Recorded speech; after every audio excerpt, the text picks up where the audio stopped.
하나님께서 오늘 우리에게 주시는 말씀은 신약성경 고린도전서 15장 12절에서 24절까지 말씀입니다. 그리스도께서 죽은 자 가운데서 다시 살아나셨다 전파되었거늘 너희 중에서 어떤 사람들은 어찌하여 죽은 자 가운데서 부활이 없다 하느냐.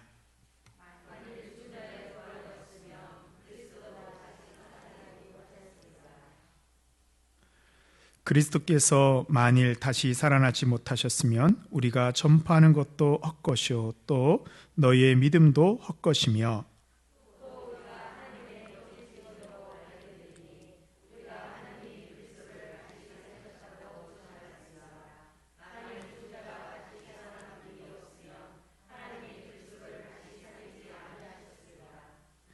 만일 죽은 자가 다시 살아나는 일이 없으면 그리스도도 다시 살아나는 일이 없었을 터이요.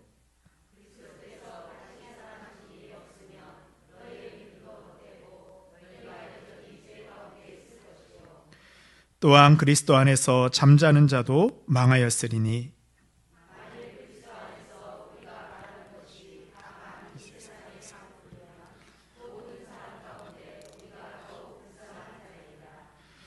그러나 이제 그리스도께서 죽은 자 가운데서 다시 살아나사 잠자는 자들의 첫 열매가 되셨도다.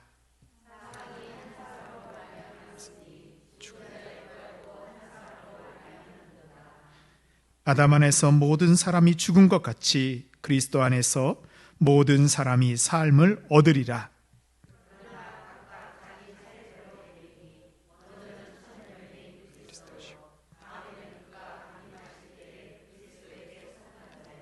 함께 읽겠습니다. 그 외에는 마지막이니 그가 모든 통치와 모든 권세와 능력을 멸하시고 나라를 아버지 하나님께 바칠 때라. 아멘. 이것은 하나님의 말씀입니다. 브라질에서 사역하는 우리 교단 선교사님 가운데 김철기 선교사님이라고 계십니다. 이 선교사님은 세계에서 가장 살기 힘들고 사역하기 힘든 아마존 정글에서 복음을 전하고 신학교를 세우고 28개 부족을 위해서 평생을 바쳐 복음을 전하신 분입니다. 그동안 많은 선교사님들이 아마존에서 사역을 할 때 주로 선교사님들이 그곳에 있는 현지 인디언들에게 복음을 전하는 방법을 선택했습니다. 그런데 김철기 선교사님이 자신이 이렇게 복음을 전하는데 한계가 있다고 생각했습니다. 그래서 현지에 있는 인디언들이 인디언들에게 복음을 전할 수 있도록 현지인들을 훈련시키기로 했습니다.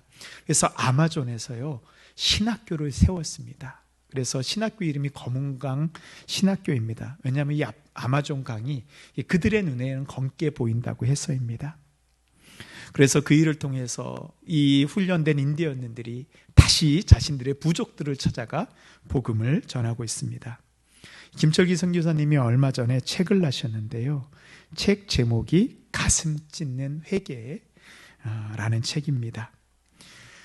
그 책 내용은 자신이 평생 선교사로 했지만 자신의 가장 잘못하고 부족한 일이 있는데 바로 자신 옆에서 헌신적으로 도와준 아내 허운석 선교사를 제대로 사랑하고 돌보지 못한 것에 대한 마음을 담았습니다. 이 사모님 되는 허운석 선교사님은 먼저 한국에 계실 때는 남편과 함께 시골에서 농촌 목회를 하였습니다. 그러다가 이 김 선교사님이 아마존으로 가셔서 함께 아마존에 가서 많은 고생을 하다가요 58세라는 이른 나이에 폐암으로 세상을 떠나게 되었습니다. 그래서 아내가 떠나고 나니까 그때 이 김철기 선교사가 다 무너져 버린 거예요. 그래서 한국에 나와서 다시 한번 자신의 삶을 돌아보면서 그제서야 아내가 얼마나 자신에게 소중한 존재였는지 알게 됩니다. 어떻게 내 아내도 사랑하고 아껴주지 못하면서 나 인종과 피부색이 다른 인도 형제들을 어떻게 사랑하고 목숨을 바칠 수 있냐라고 하면서 자신의 부끄러운 그런 약함을 고백하고 있습니다. 예수님께서 우리에게 내 이웃을 내 몸과 같이 사랑하라고 할 때 우리의 이웃은 누구일까요? 물론 이웃은 우리가 복음을 전해야 될 대상이라고 우리는 알고 있습니다. 그러나 그 전에 이웃은 말 그대로 우리와 가장 가까이 있는 사람들이 우리의 이웃입니다. 가족이고요. 나와 매일 보는 사람들입니다. 예수님께서도 십자가를 지실 때 그 죽으시는 가장 힘든 그 고통의 순간에 어떤 일을 하셨죠? 자신이 가장 아꼈던 제자 요한을 불러서 자신의 육신의 어머니 마리아를 부탁합니다. 예수님이 마지막까지 챙기고 마지막까지 사랑한 사람은 자신의 가족, 자신의 어머니였습니다. 근데 우리는 가장 가까이 있는 가족을, 그 가족의 소중함을 잃어버릴 때가 너무나도 많이 있습니다. 나를 위해서 수고하고 애쓴 가족에게 사랑과 감사를 표현하기보다는 내가 가지고 있는 짜증과 내가 가지고 있는 불만을 쏟아내기도 합니다. 그래서 우리는 이제 5월 가정의 달을 맞아서 나와 함께 있는 수고하고 애쓴 가족을 사랑하기 위해서 우리는 노력해야 됩니다. 가족에게 우리의 사랑과 감사를 표현해 보십시오. 그때 우리는 후회하지 않을 수 있습니다. 저와 함께 연습을 해볼까요? 고맙습니다. 사랑합니다. 네, 참 형식적인 것 같아요. 이렇게 해갖고 마음이 녹을까요? 다시 한번 애정과 사랑과 존경을 담아서 연습 한번 해보겠습니다. 고맙습니다. 사랑합니다. 사랑합니다. 좀 달라지네요. 오늘 집에 가시면 꼭 해보시고요. 5월 우리가 이 인사를 좀 많이 했으면 좋겠습니다. 그렇습니다. 우리가 사랑하는 사람에게 가장 큰 선물은 바로 예수 그리스도를 전하는 것입니다. 우리가 이 땅에서의 수고가 끝나고 하나님 나라에 들어가는 날, 내 사랑하는 가족과 함께 천국에서 영원히 사는 그 기쁨의 날을 바라보며 오늘 살아가시는 우리 모든 성도님들 되시기를 바랍니다. 아멘. 세상 사람들은 회자 정리라는 말을 합니다. 무슨 뜻이에요? 만나면 언젠가 헤어지게 되어 있다. 그래서 사람들은 한 번 만나면 다음에 또 만나겠어? 라는 생각을 가지고요, 다른 사람에게 함부로 대하기도 합니다. 근데 그리스도인들에게는 회자 정리가 끝이 아닙니다. 주님 안에서 만남은 영원한 만남인 것을 우리는 알고 있습니다. 저도 목회를 하면서 한 분 한 분 소중히 만나려고 노력을 합니다. 그러는 이유가 있어요. 제가 만나는 사람이 천국에서 어때요? 다시 만날 분이기 때문입니다. 나중에 천국에 갔는데요, 혹시라도 제가 서운하게 한 그분을 만나면 제가 그분의 얼굴을 어떻게 쳐다볼 수 있을까요? 그래서 저는 이 땅에서도 그렇지만 하나님의 나라에서 부끄럽지 않은 사람이 되기 위해서 노력하고 있습니다. 그렇습니다. 우리가 이 자리에서 함께 신앙한 생활 하시는 분들은요, 우리가 영원히 하나님의 나라 천국에서 함께 살아갈 사람들입니다. 그래서 조금 부족해도 내 눈에 차지 않아도요, 우리가 사랑으로 받아주셔야 됩니다. 왜요? 우리의 만남이 이 세상에서 우리가 죽는 것으로 끝나는 것이 아니고 다시 부활하실 것을 믿는다면 우리는 사랑하며 살아야 됩니다. 그리스도인들에게 있어서 부활이 없다면 이것처럼 불쌍한 일은 없을 것입니다. 우리가 열심히 주님을 묻고 이 세상에서 하고 싶은 것 절제하고 죄악을 버리고 주님을 위해서 헌신하였는데 이 세상의 삶으로 끝이 난다면, 우리의 인생도 끝이라고 한다면 얼마나 억울할까요? 그러나 성경은 우리에게 이 땅의 삶이 끝이 아니라고 분명히 증거하고 있습니다.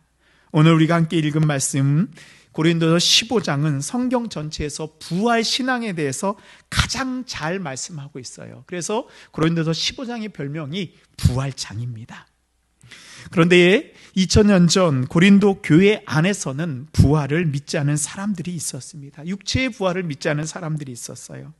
왜냐하면 당시에 이 그리스 철학이 전 세계를 지배하고 있을 때요, 그리스 철학은 그렇게 생각했습니다. 인간의 영혼은 고귀하고 인간의 육체는 열등하다라고 생각하였습니다. 그래서 구원받을 때요, 고귀한 우리의 영혼만 구원받지 이 썩어 없어질 육체는 더럽고 추악해서 결국 버려진다라고 생각했습니다. 그래서 영혼이 구원받고 나잖아요, 우리의 혼이 구원받고 나면 이 육체는 내 마음대로 살아도 된다라고 생각했습니다.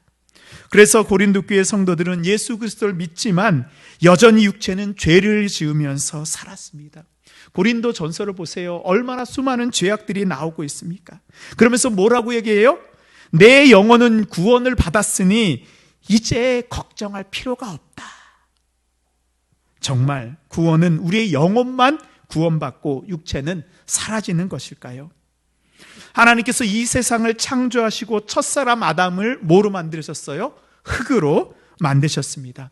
창세기 2장 7절에 보면요, 여호와 하나님이 땅의 흙으로 사람을 지으시고 생기를 그 코에 불어 넣으시니 사람이 생명이 되니라. 아멘. 흙으로 만들어진 아담의 육체에 하나님께서 생기를 불어 넣었어요. 아담이 살아있는 생명체인 생명이 되었습니다. 여기서 생명이 되었다는 것은 이 육체가 더 이상 흙이 아니고 하나님의 생기를 통하여서 동물이나 생물과는 전혀 다른 영적인 생명체가 되었다는 것이에요. 그래서 바로 아담을 뭐라 그래요? 하나님의 형상을 닮아서 창조된 사람이라고 얘기하고 있습니다. 그래서 아담의 자손들 우리는요, 아담의 혈통과 유전 정보를 이어받았어요. 거기 안에 뭐가 들어있어요? 하나님의 생기가 우리한테 같이 들어왔습니다. 그래서 우리는 하나님의 형상을 닮은 하나님의 자녀입니다. 특별한 피조물입니다. 그러나 아담은 이 하나님과의 첫사랑 약속을 버리고 죄를 짓게 되었어요. 아담 한 사람이 지은 죄가 아담의 모든 후손들에게 유전 정보와 같이 이어지게 되어서 이 세상 모든 사람들은 죄인이 되었습니다. 우리 안에 있는 하나님의 형상이 깨어지고 우리 안에 있는 육체가 썩어 없어질 육체가 되고 말았습니다. 하나님께서는 이렇게 죄인된 우리를 그냥 버리지 않고 우리의 깨어지고 썩어지는 육체를 다시 회복시키는 계획을 세우셨습니다. 하나님의 아들 예수 그리스도를 이 땅에 보내어 우리를 죄신하여 십자가를 지게 하신 것입니다. 그리고 예수 그리스도의 십자가에 죽으신 것으로 끝났다면 우리도 죽는 것으로 우리의 삶이 끝났을 것입니다. 그러나 예수님께서는 십자가에서 죽으시고 3일 만에 다시 살아나셨습니다. 그래서 고린도전서 15장에는요, 부활하신 예수님을 만난 사람들이 이야기가 나옵니다. 장사 지난 바 되었다가 성경대로 사흘 만에 다시 살아나사 게바에게 보이시고 후에 12 제자에게와 그 후에 500여 형제에게 일시에 보이셨나니. 예수님의 부활을 그 목격한 증인이 몇 명이 넘어요? 500명이 넘습니다. 500명이 다 똑같이 짜고 거짓말을 할 수 있을까요? 아니요, 불가능합니다. 아무리 정교한 거짓말도 다 드러나게 되어 있습니다. 예수님의 부활은 역사적 사실이고 진리입니다. 이 세상에 어떤 사람들이 거짓말을 위해서 자신의 생명을 걸 수 있습니까? 예수님의 부활을 증거하기 위해서 지금까지 수천 명, 수만 명의 사람들이 자신의 생명을 드렸습니다. 그래서 예수님의 부활은 진리이고 예수님의 삶과 말씀은 부활을 통해서 우리에게 증명되었습니다. 이제 우리는 고린도전서 15장을 좀 더 말씀을 살펴보는 것을 통해서 우리의 부활 신앙을 확인하고 부활의 능력으로 살아가기 위한 하나님의 음성을 함께 듣도록 하겠습니다. 첫 번째로 예수님의 부활은 우리의 삶을 새롭게 합니다. 우리 고린도전서 15장 14절 말씀 우리 함께 읽도록 하겠습니다. 시작. 그리스도께서 만일 다시 살아나시 못하셨으면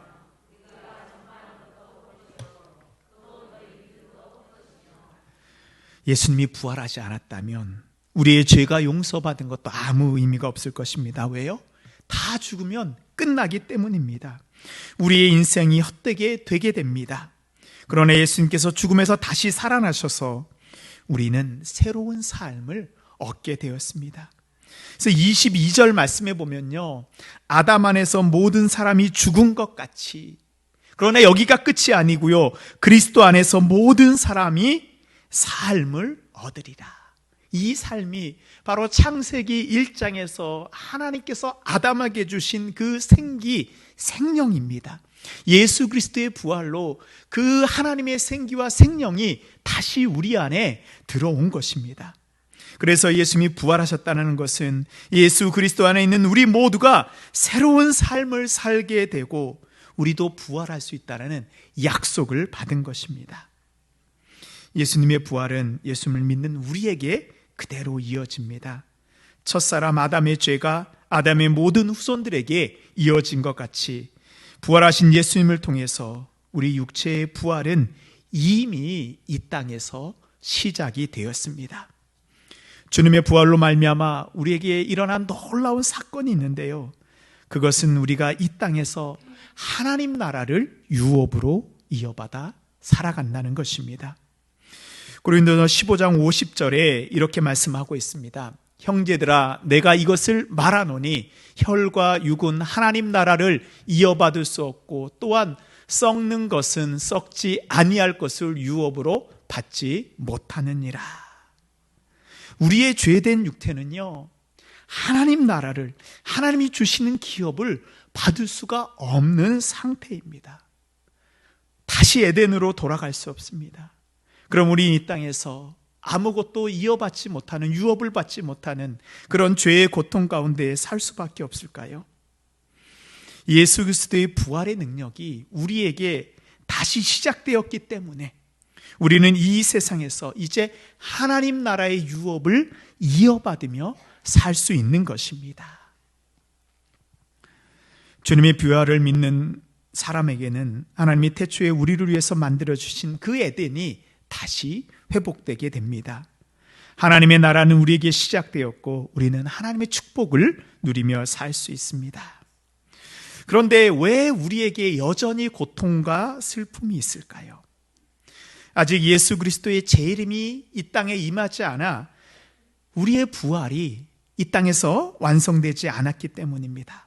지금 고통이 있고 환난이 있고 낙심이 있을 수 있습니다. 그러나 주님이 다시 오실 때 우리는 하나님과 함께 영원한 기쁨을 누리며 살아갈 것을 그 부활 안에서 믿습니다. 제가 2년 전에 제가 신앙생활을 처음 시작한 모 교회에서 이제 저를 초청한 적이 있습니다. 제가 시작한 모 교회는 이제 작은 시골 교회인데요, 창립 55주년 감사 예배와 명예권사 취임식이 있었습니다. 제가 제 모교회에서 우리 교단 목사로 목사 안수를 2번째로 받았어요. 첫 번째로 받으신 목사님이 설교하시고 저는 2번째라고 해서 대표 기도를 했습니다. 그래서 그때 15분의 이 나이 드신 어르신들, 할머니들이 명예권사로 취임하셨는데요, 대부분 80이 넘으신 어르신이었고 제일 젊은 어르신이 78세였습니다. 외적으로 보면 정말로 나이 드신 할머니입니다. 근데 이제 명예권사로 취임하는 그 분들을 위해서 저와 이제 다른 목사님들이 함께 안수기도를 하는데 그때 제가 진짜 큰 은혜를 받았습니다. 외적으로 보면은 육신의 장막이 무너져 내려서 아무것도 할 수 없을 것 같은 그런 할머니들인데 하나님께서 이분들에게 부활의 몸을 가지고 하나님 나라의 권사로 살 수 있다라고 하나님이 은혜를 베풀어 주시니까요, 그것이 얼마나 감격이 되는지 몰랐습니다. 제가 어르신들 어깨를 잡고 손을 잡아 드리는데 이 노인의 몸이 아니고 너무나도 아름답고 힘 있게 느껴졌어요. 바로 부활의 능력을 제가 느꼈습니다. 하나님께서 에스겔을 데리고 어느 골짜기로 데려가십니다.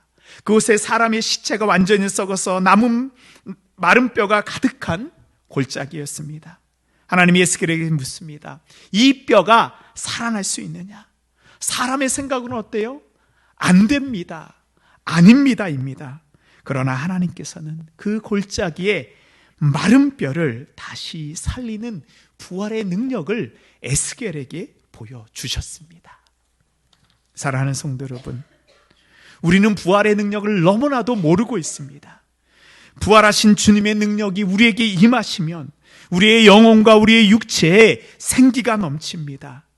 생명이 됩니다. 지금 우리는 우리의 모습을 보고 실망합니다. 왜 나는 이거밖에 안 되지? 그러나 부활하신 주님의 능력이 우리와 함께하고 우리를 회복시켜 주시면 우리는 새로운 피조물이 되어서 하나님의 나라에서, 이 땅에서 시작한 하나님의 나라를 하나님의 나라까지 살아갈 것을 믿습니다. 아멘. 두 번째로, 부활의 소망을 가지고 담대히 살아야 됩니다. 제가 예전에 백일홍이라는 꽃을 키운 적이 있습니다. 그래서 근데 이게 백일홍 이렇게 화초를 사려고 하니까 너무 비싼 거예요. 그래서 제가 어떻게 했냐면 백일홍 꽃씨를 샀습니다. 그 포토 있잖아요, 아시죠? 예, 포토에서 거기다가 다 씨를 심었습니다. 그리고 매일 물을 주니까요, 싹이 나오더라고요. 그래서 싹이 어느 정도 자라서 제가 이제 화분에 옮겨 심었습니다. 열심히 물을 주어서 그의 가을의 예쁜 백일홍을 볼 수 있었습니다. 처음 꽃씨를 심을 때 어때요? 꽃씨가요? 백일홍 꽃씨가 정말로 까만 게 이게 죽어 있는 것 같습니다. 만져보면 이것이 살아있는 꽃씨가 맞나라는 생각이 듭니다. 근데 그것을 땅에 심고 물을 주니 어때요? 살아서 싹을 틔우게 됩니다. 이것이 어떻게 가능하여? 그 꽃씨는 겉으로는 죽어 있는 것 같지 보이지만 그 안에 뭐예요? 생명이 있기 때문에 싹을 틔울 수 있습니다. 부활이 이것과 같습니다. 42절 말씀 보시면 죽은 자의 부활도 그와 같으니 썩을 것으로 심고 썩지 아니할 것으로 다시 살아나며, 우리의 육체는 그 말라버린 씨앗처럼 죽어서 없어지고 썩어질 것 같이 보입니다. 그러나 우리 안에 생명 되시는 예수 그리스도의 부활에 그 씨가 있기 때문에 우리의 육체가 썩어도 다시 부활할 것을 우리는 믿습니다. 우리가 신앙생활에서 궁금하잖아요. 하나님, 부활이 어떻게 이 세상 가운데 이루어질 것인가? 그래서 부활의 순서에 대해서 23절에서 이렇게 말씀하고 있습니다. 그러나 각각 자기 차례대로 되리니 먼저는 첫 열매인 그리스도요, 다음에는 그가 강림하실 때 그리스도에게 속한 자요. 정확히 얘기하고 있어요. 먼저 부활의 첫 열매가 누구라고요? 예수 그리스도예요. 그 다음은 누구라고요? 예수 그리스도가 다시 이 땅에 강림 재림하실 때 그리스도께 속한 우리입니다. 그래서 그리스도 안에서 믿음을 가지고 살았다가 죽었던 자들은 다시 부활할 수 있습니다. 부활을 믿지 않는 사람들은 부활이 언제 이루어지냐고 이야기합니다. 그러나 그것은 어리석은 질문입니다. 이 세상 마지막 날에 그리스도 안에서 죽은 자들은 부활하고 영원한 하나님의 나라에 살게 될 것을 믿음의 눈으로 우리는 보게 됩니다. 그래서 부활 신앙이 있는 사람들은 이 세상에서의 죽음이 두렵지가 않습니다. 제가 신앙생활을 하면서요, 이 부활 신앙을 가지게 되니까 제 안에서 변화가 일어났는데, 죽음이 두렵기는 하지만 그것이 결코 나를 사로잡지 못한다는 그런 믿음입니다. 여기 저보다 나이 많은 분들이 많아서 죄송하지만 저의 신앙 고백입니다. 제가 가끔씩 사모한테 그런 얘기를 합니다. 혹시라도 내가 중병이 걸리거나 사고로 인해서 더 이상 치료하는 것이 되지 않을 때, 소용이 없을 때에는 내 목숨을 유지하기 위해서 어떠한 연명치료도 하지 말라라고 저는 제 사모한테 이야기를 합니다. 세상 사람들은 하루라도 더 오래 살고 싶어서 병원에서 온갖 줄과 약병을 매달아 놓습니다. 왜요? 부활의 소망이 없기 때문에 이 땅에서 하루라도 더 살아야 되는 거예요. 죽음이 인생이 끝이기 때문에 그들은 죽음이 두렵습니다. 그러나 부활 신앙 있는 우리는, 우리 그리스도인들은 우리의 육체가 하나님 나라에서 다시 부활할 것을 믿기 때문에 죽음을 이길 수 있는 담대함을 가지고 우리는 살아갈 수 있습니다. 마지막으로 이제 부활을 믿는 성도는 감사하는 마음과 흔들리지 않은 믿음으로 살아가야 됩니다. 먼저 감사해요. 우리 57절에 보면 우리 주 예수 그리스도로 말미암아 우리에게 승리를 주시는 하나님께 감사하노니. 이 승리가 뭐예요? 예수 그리스도의 부활의 승리입니다. 우리는 감사한다고 할 때 모든 일이 다 잘 된 다음에 감사합니다. 근데 그건 감사가 아니고요, 어쩌보면 당연한 반응입니다. 진정한 감사는 앞으로 일어난 일까지도 주님께 맡기고 감사하는 것입니다. 내가 어떠한 상황 가운데 있어도 감사하는 마음을 가지고 살아가는 거예요. 지금은 어둠의 세력이 나를 짓누르고 내 인생이 어떠한 사건 가운데 실패한 것처럼 느껴질 수 있고 모든 것이 무너지는 것 같지만 부활하신 예수님께서 우리에게 최후 승리를 주실 것을 믿고 감사하시기 바랍니다. 아멘. 그래서 우리는 흔들리지 않은 믿음을 가지고 살아갑니다. 우리 58절 말씀 함께 읽도록 하겠습니다. 시작. 그러므로 내 사랑하는 형제들아 더욱 힘쓰는 자들이 되라. 이는 너희 수고가 주 안에서 헛되지 않은 줄 알미라. 아멘. 세상은요, 우리가 가지고 있는 이 부활신앙을 흔들어 놓으려고 합니다. 여러 가지로 우리를 흔들어 놓습니다. 세상은 우리에게 한 번밖에 없는 인생 즐기라고 말을 합니다. 믿지 않은 사람들은 이 세상에서 고생하지 말고 편하게 살라라고 이야기를 합니다.